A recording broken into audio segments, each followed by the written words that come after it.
업어간 보쌈꾼이 알고 보니 우리 집 머슴? 저 이 이야기 하나 들어보실래요? 옛날 어느 양반가에 박마님이라는 분이 계셨습니다.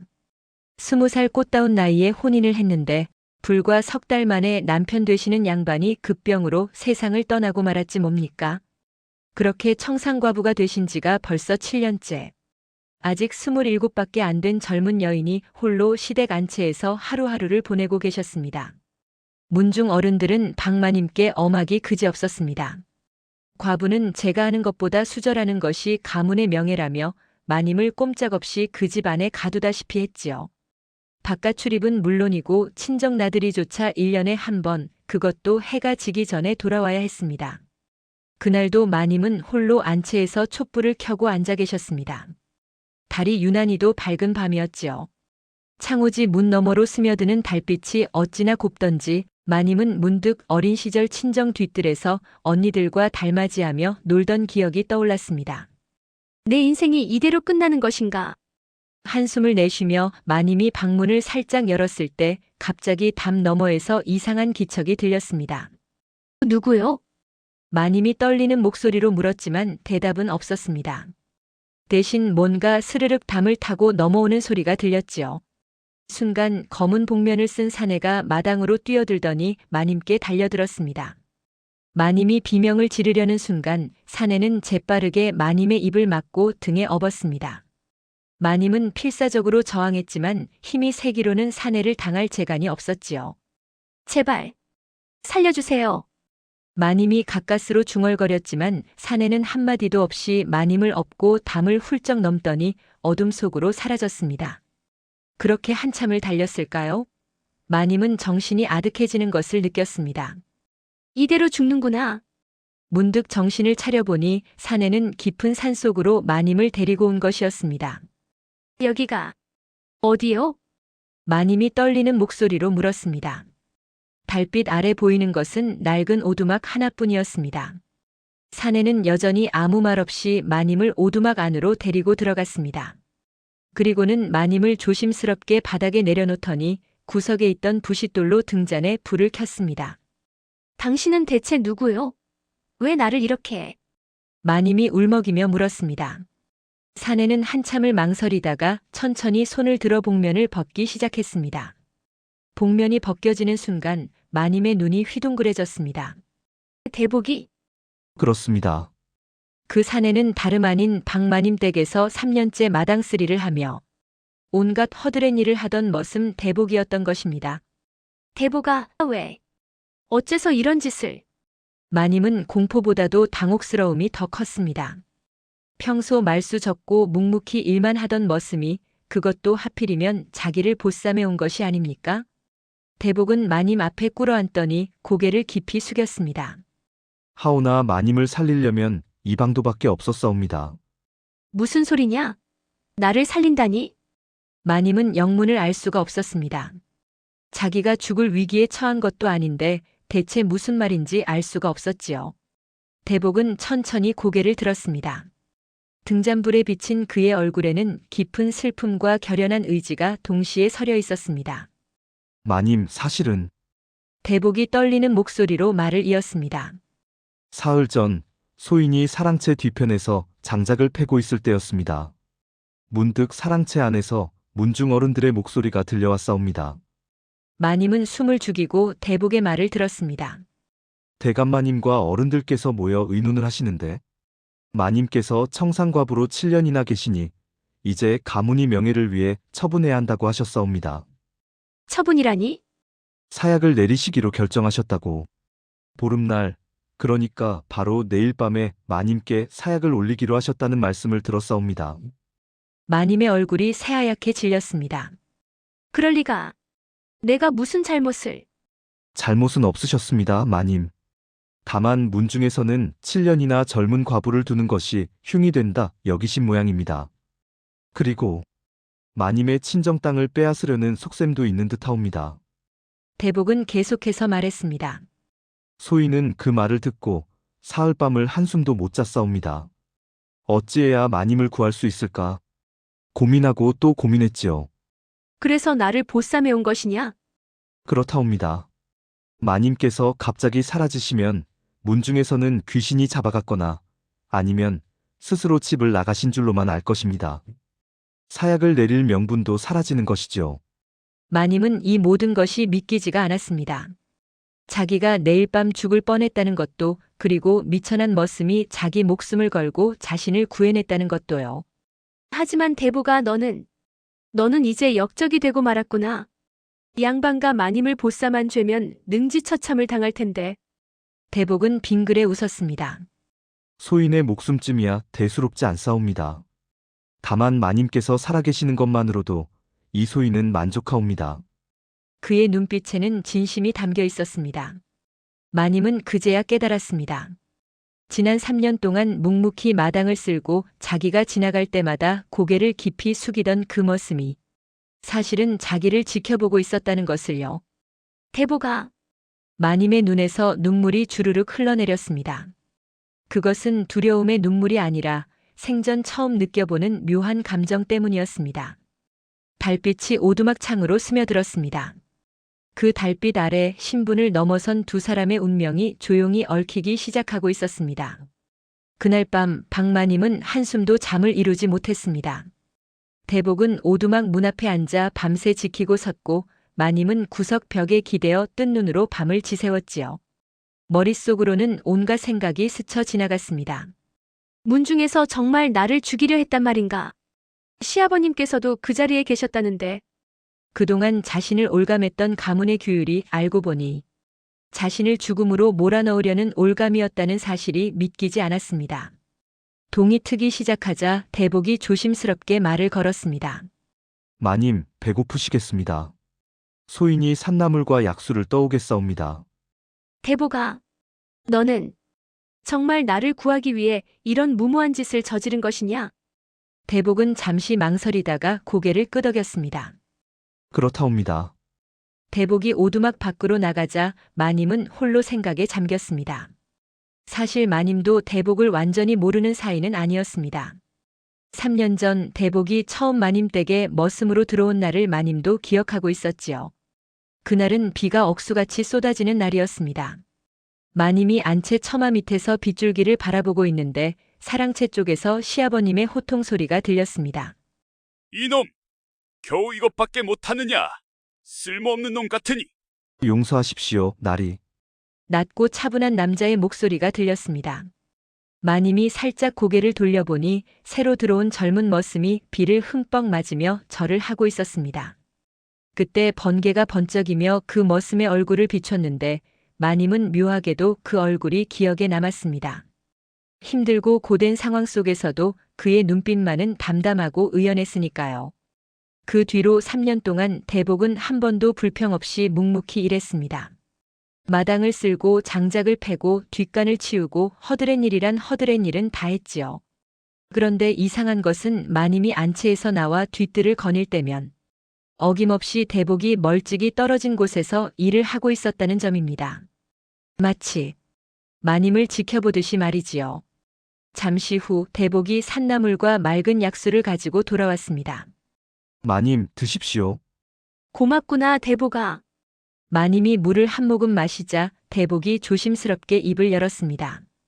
마님, 사실 소인이 들은 이야기가 더 있사옵니다. 뭐냐? 문중 어른들께서 마님을 없애려는 이유가 단순히 가문의 명예 때문만은 아니옵니다. 마님의 눈빛이 날카로워졌습니다. 무슨 뜻이냐? 대복은 주먹을 불끈 쥐며 말했습니다. 마님의 친정 딱 말씀입니다. 마님께서 혼인하실 때 가져오신 지참금이 논밭 100마지기가 넘는다고 들었사옵니다. 그런데 마님께서 돌아가시면 그 땅이 모두 문중 소유가 된다고. 그래서 나를. 마님의 목소리가 떨렸습니다. 분노인지 슬픔인지 허탈함인지 알 수 없는 복잡한 감정이 북받쳐 올랐습니다. 더 가증스러운 것은 대복의 목소리에도 분노가 묻어났습니다. 대감마님께서 어차피 자식도 없는 과부 하나, 이제 쓸모가 없다고 하셨다는 것입니다. 소인이 그 말을 듣는 순간 견딜 수가 없었사옵니다. 대보가 예, 마님. 너는 왜 나를 구한 것이냐? 머슴인 내가 양반과 마님을 구한다는 것이 얼마나 무모한 일인지 모르지 않았을 텐데. 대복은 한참을 입을 다물고 있었습니다. 그러다가 마침내 고개를 들어 마님을 똑바로 바라보았습니다. 마님, 소인이 감히 마님을 우러러본 지가 벌써 3년이 되었사옵니다. 뭐라고? 처음 이 댁에 들어온 날부터 소인은 마님을 뵙고 마음을 빼앗겼사옵니다. 물론 소인 같은 미천한 것이 감히 마님을 바라본다는 것이 주제넘은 짓인 줄 압니다. 하오나 마님께서 홀로 안채를 거니실 때마다 그 쓸쓸한 뒷모습을 볼 때마다 소인의 가슴이 찢어지는 듯 했사옵니다. 마님은 아직 젊으신데 왜 저토록 슬픈 얼굴로 사셔야 하는가? 소인은 그것이 너무도 안타까웠습니다. 마님은 할 말을 잃었습니다. 3년 동안 단 한 번도 마님께 말 한마디 제대로 건네지 못했습니다. 소인은 그저 멀리서 마님을 지켜보며 마님께서 무탈하시기를, 건강하시기를 빌 뿐이었지요. 그런데 사흘 전 마님께서 죽을 위기에 처하셨다는 말을 듣는 순간 대복이 마님 앞에 무릎을 꿇었습니다. 소인은 견딜 수가 없었습니다. 차라리 이 목숨을 바치더라도 마님만은 살려내야겠다고 다짐했습니다. 대보가 그러나? 소인은 압니다. 소인 같은 천것이 감히 마님을 흠모한다는 것이 얼마나 불경스러운 일인지. 하오나 소인의 이 마음만은 진실이옵니다. 대복이 깊게 고개를 숙였습니다. 마님, 소인은 비록 미천한 신분이나 이 한 몸 바쳐 평생 마님을 모시겠나이다. 마님께서 원하신다면 종으로라도 머슴으로라도 그 어떤 모습으로든 마님 곁을 지키겠나이다. 오두막 안에 침묵이 흘렀습니다. 마님은 가슴이 요동쳤습니다. 7년 동안 꽁꽁 얼어붙어 있던 가슴 한 구석이 따뜻하게 녹아내리는 것 같았습니다. 대보가 고개를 들거라. 너의 그 마음은 진심이냐? 천지신명께의 맹세코 진심이옵니다. 마님은 대복의 얼굴을 바라보았습니다. 거칠고 투박한 얼굴이지만 그 눈빛만은 세상 그 어떤 양반보다도 진실되어 보였습니다. 생각해보면 자신의 남편도 혼인 3달 동안 자신에게 이토록 진심 어린 눈빛을 보낸 적이 없었습니다. 그저 가문과 가문의 결합일 뿐이었지요. 그런데 이 미천한 머슴은 아무것도 가진 것 없는 이 사내는 자기 목숨을 걸고 자신을 구해냈습니다. 대보가, 나는 아직 혼란스럽구나. 어제까지만 해도 너는 우리 집 머슴이었고 나는 양반가의 마님이었는데 이제 우리는 도망자 신세가 되었구나. 송구하옵니다, 마님. 아니다. 내가 아니었다면 나는 이미 이승 사람이 아니었을 게다. 마님이 천천히 손을 내밀어 대복의 어깨에 살짝 얹었습니다. 고맙다 대보가. 내가 나를 구해준 것. 평생 잊지 않마. 그 순간 대복의 눈에서 뜨거운 눈물이 주르륵 흘러내렸습니다. 마님, 이제 어찌하시렵니까? 어찌하긴. 이미 돌이킬 수 없는 길을 걷는 것 아니냐. 마님이 씁쓸하게 웃었습니다. 문중에서는 필신하를 찾으려 혈안이 되어 있을 게다. 하지만 이 깊은 산속까지 찾아오지는 못할 거야. 소인이 알아본 바로는 저 산 너머로 가면 작은 마을이 하나 있다고 합니다. 그곳에서 신분을 숨기고 살아가면 그래, 그것밖에 방도가 없겠구나. 마님이 창밖을 바라보았습니다. 아침 햇살이 산등성이를 비추고 있었습니다. 대보가 너는 정말 나와 함께 도망자 신세로 살아갈 작정이냐? 소인은 이미 각오했사옵니다. 마님만 곁에 계신다면 그것으로 족하옵니다. 마님의 가슴이 또다시 뛰었습니다. 이 낯선 감정은 대체 무엇일까요? 그렇다면 우리 함께 가보자꾸나. 저 산 너머 마을로. 마님, 대복의 얼굴이 환하게 밝아졌습니다. 그렇게 두 사람은 오두막을 나서 산길을 걷기 시작했습니다. 신분의 차이를 세상의 시선을 뒤로하고 오직 서로만을 의지하며 새로운 삶을 향해 걸어가는 것이었습니다. 이틀을 꼬박 산길을 걸어 박마님과 대복은 마침내 산 너머 작은 마을에 도착했습니다. 마을 입구에 다다르자 마님이 걸음을 멈추었습니다. 대보가 이제부터 나를 마님이라 부르지 말거라. 우리는 이제 도망쳐온 남매나 다름없는 신세 아니냐? 그럼 뭐라 불러야? 그냥 박씨라 불러다오. 나도 너를 대복난군이라 부르마. 낭군이라뇨? 대복의 얼굴이 새빨개졌습니다. 마님도 자신이 한 말에 얼굴이 화끈 달아올랐지요. 아, 아니다. 그냥 대복이라 부르마. 두 사람은 서로의 눈을 제대로 마주치지 못한 채 어색하게 마을로 들어섰습니다. 마을 이장님은 인심 좋은 노인이셨습니다. 허허, 두 분이 피난길에 가산을 다 잃고 이곳까지 오셨다니 안 됐구먼. 마침 저 산기슭에 빈 집이 하나 있으니 거기서 지내시구려. 감사합니다, 어르신. 대복이 깊이 절을 했습니다. 그나저나 두 분은 부부간이신가? 이장님의 물음에 박 씨와 대복은 동시에 얼굴이 빨개졌습니다. 아, 아닙니다. 저희는 아니긴 뭐가 아니요.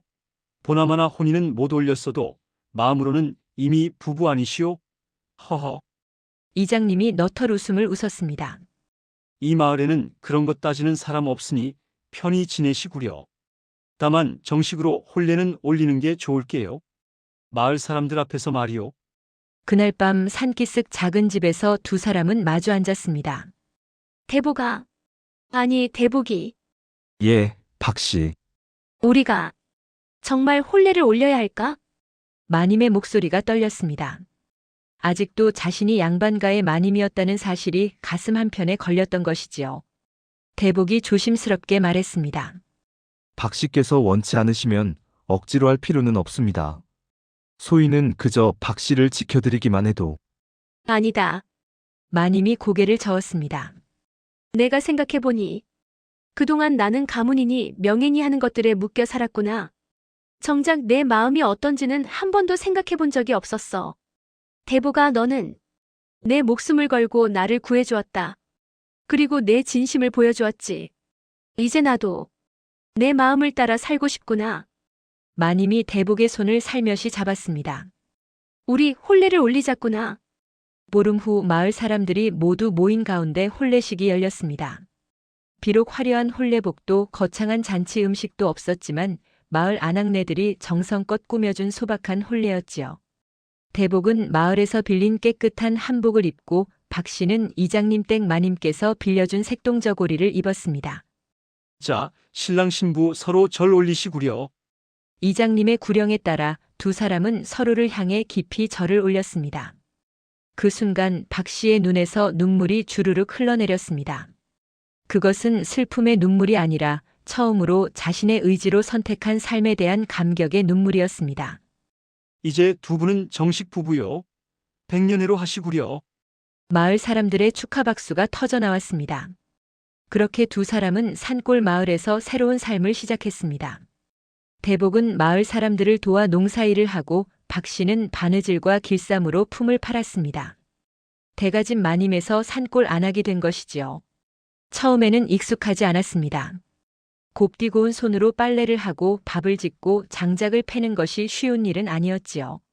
하지만 대복은 언제나 곁에서 마님을, 아니, 이제는 자기 아내가 된 박 씨를 도왔습니다. 여보, 내가 할게요. 손 다치시겠소. 아니야, 이제 나도 익숙해졌어. 보거라, 이렇게. 두 사람은 서로를 돕고 의지하며 하루하루를 살아갔습니다. 1년이 지나고 2년이 지났습니다. 어느덧 박 씨의 얼굴에는 생기가 돌았고 대복의 얼굴에는 늘 미소가 가득했습니다. 마을 사람들은 이 부부를 보며 혀를 내둘렀습니다. 저 두 분만큼 금슬 좋은 부부는 처음 봅니다. 맞아요. 서로를 바라보는 눈빛이 꼭 신혼부부 같아요. 아니, 신혼부부보다 더하지. 어느 날 마을 할머니 한 분이 말씀하셨습니다. 저 두 사람은 천생연분이야. 귀신도 모를 천생연분이라고. 그 말이 마을에 쫙 퍼졌습니다. 귀신도 모를 천생연분이라고요. 세월이 흘러 두 사람은 마을에서 가장 존경받는 노부부가 되었습니다. 두 사람은 자식 3형제를 낳아 훌륭하게 키웠고 마을 사람들을 언제나 도왔습니다. 어려운 집이 있으면 먼저 찾아가 도왔고 싸우는 이웃이 있으면 중재를 해주었지요. 그렇게 두 사람은 해로하여 같은 해에 세상을 떠났습니다. 마을 사람들은 두 사람을 나란히 묻어주며 말했습니다. 저 두 분의 사랑 이야기는 대대손손 전해질 것입니다.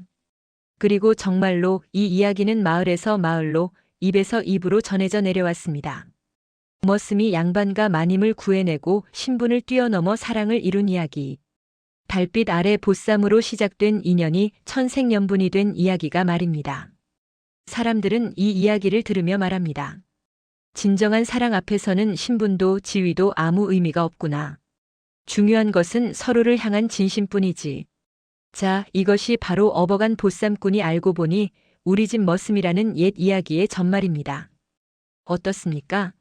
참으로 기막힌 인연 아니겠습니까? 이 이야기는 지금도 어디선가 전해지고 있을 겁니다. 달 밝은 밤이면 더욱 생생하게 들려오는 이야기로 말이지요. 구독과 좋아요 부탁드립니다.